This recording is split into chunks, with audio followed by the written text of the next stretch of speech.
Hello everybody, welcome back to the Nibiru channel, August 21st, 2016. I just received a report about some absolutely horrendous weather systems that are coming out of the Atlantic Ocean towards the eastern coast of the United States, and this could be devastating and catastrophic. These weather systems are on track to impact the east coast of the United States and possibly the Gulf of Mexico by August 30th. Earlier today, I posted a video pertaining to the effects of Nibiru on our weather, and it is coming to fruition within the next 10 days. There is a YouTube channel that I pay very close attention to and have a lot of respect for. It is called BP Earthwatch, and this is the report that was just released minutes ago. Pay very close attention. August 20th, 2016. As you're looking at a weather map, this is from my Fox Hurricane, and it's out of the Canadian Meteorological Service, you see the CMC, and it's showing three things: 6 hours of accumulated rain, sea level pressure, and your streamlines. Now, again, let's go through this. It stops on August 30th. It's showing the first storm right there is Tropical Storm Fiona. Now, this is a model. Remember that. The second storm is Invest 99, and the third storm we're going to go into because it's popping up now on the indicators. But what you're seeing, again, it stops August 30th. Fiona has come ashore, and the much larger Invest 99 is right offshore. What's happening is you see the precipitation and the pressure drop is that they're crossing the Gulf Stream at this point. Bam, two of them hitting hard, and you can see the millibars of pressure go down in that gradient very fast. But here is the current map going up for the next few days of the Gulf Stream, and it moves north, guys. It's pulling warm air out of the Gulf, moving it up north along the east coast and out into the Atlantic. Every time you see a hurricane hit that warmer water, you're going to see it strengthen. Now, current sea temperatures at Pensacola are 90 degrees in the water, guys. That's pretty warm. But here you're seeing the Fiona at the top move out, but this is wave height. Now, the larger storm here is the third storm coming in. There's two behind Tropical Storm Fiona, and the wave heights here, you're looking at upward of 26 feet in this model.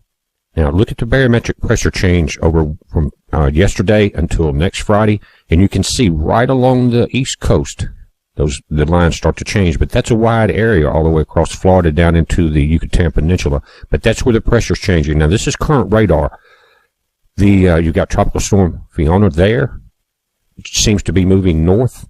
It looks like it will have an impact on Bermuda first, and you can see the storm behind it in the bottom right corner. It doesn't seem that strong yet, but we're going to look at the indicators, and it says that it's going to strengthen getting to a more conducive area. But here is another model, main sea level pressure and the streamlines. Again, goes up until that August 30th date. Here are the two storms they're talking about. Fiona is not on this 5-day forecast. She's not in this section. But you got two out there coming. One just came off Africa, the other one, and this is both within 5 days, 50% chance of cyclone formation. You can see the possible tracking there, but that's going to change.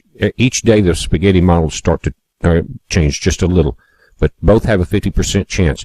Now, the storm coming off the east coast is in the Gulf Stream. Notice that group of clouds, and that's all been part of the flooding for the last several days down in Louisiana, Mississippi, Texas. But now it seems to be pulling itself together right off the coast in that Gulf Stream. No one's talking about that yet. We may want to watch a recurve on that particular system.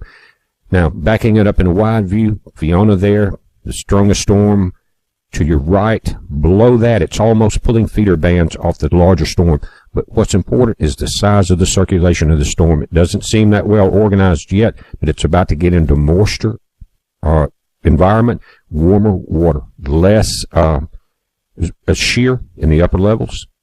And you can see it here, but that area of circulation could mean this one's a giant, and the other one behind it is larger than this. We're going to go to Mediasat and look at off the African coast at what we're dealing with.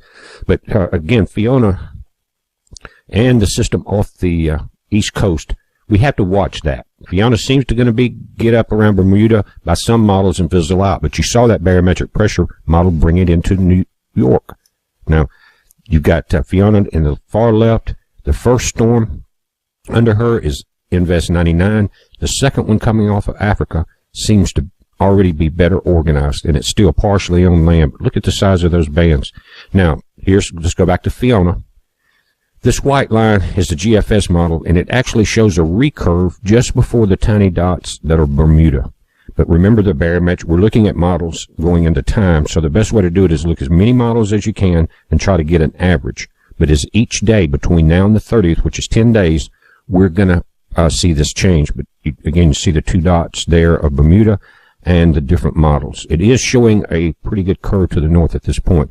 One thing about it here, it's getting into colder water and slowing down. Notice your color chart at the top going down from a tropical storm to a depression. Now, Invest 99 is a different animal. The center of this goes right into southern Florida. You can see the red line, but these are different models, and this is an ensemble of many models from around the globe. The white line is the GFS model right there, and I think that's the one we need to pay the most attention to right now, because we have seen them curve. Now, let's look at the still image. Invest 99 is in the center, but right in the top left corner is Fiona under the writing. Notice that. Look at the size of this thing. If that starts to group and starts to pull feeder bands in it, we're going to have a monster on our hands. Now, let's switch satellites and go over and look at the fire in California, guys. You can see the images from that valley. I think the black line, I hope, in the center of that is a helicopter dropping flame retardant on it. But the winds have shifted slightly, and you notice that coming over the mountains to the right, the winds are coming from east to west. More than likely, they're getting in that valley and moving down the valleys while you see the smoke moving to the south. That could change. We'll have to watch and see how that front of clouds comes over. Now, there's no moisture in those clouds, guys. I know you need it, and I know you hope there is, but there's not. That's why they're telling you to evacuate that area and pay attention to it. One city was just saved over the last night because of a slight change in these winds, but there's been a lot of damage. A lot of buildings have been destroyed. But notice the moisture in the clouds seem to be fading out. Again, that's not the kind of news I like to bring you, but that's the way it is. Now, up in Utah, up in the National Forest, I'll pull up a side map and you can tell where it's at. Someone had asked about it, and this is giving you the direction, guys. This is part of the COD radar link. Look on our website, but you can see it's north of Boise. It's part of the Sawtooth National Forest, or that western border, and there's a highway that runs up through Cascade and McCall. That seems to be the general area. I'm not familiar with that part. But, guys, look at the overall moisture content. Again, not a lot for Idaho, not a lot for California, so heed those fire warnings. Now, Texas, you're back under the gun, and Arkansas, you're going to get a little more, it looks like, than Louisiana and Mississippi this time. But look at that coming across Texas and Arkansas. That could be pushed further south. See that front of dry air just to the north of it? In the last frames, as we start to see it explode in the heat of the day, that could push some down into Mississippi and Louisiana, so watch that. But, guys, it's a heads up on this. Be safe. Remember, impact days would be August 30th, September 1st, August 31st, right in that area, guys. So be prepared. Don't wait till the last minute. Each day I'll update this because it's something that I watch. Being a sailor, it's a heads up. Be safe. Don't forget to share our videos with your friends and family members on your Facebook page. And also, don't forget to subscribe to our Nibiru YouTube channel. And always remember, keep an eye in the sky.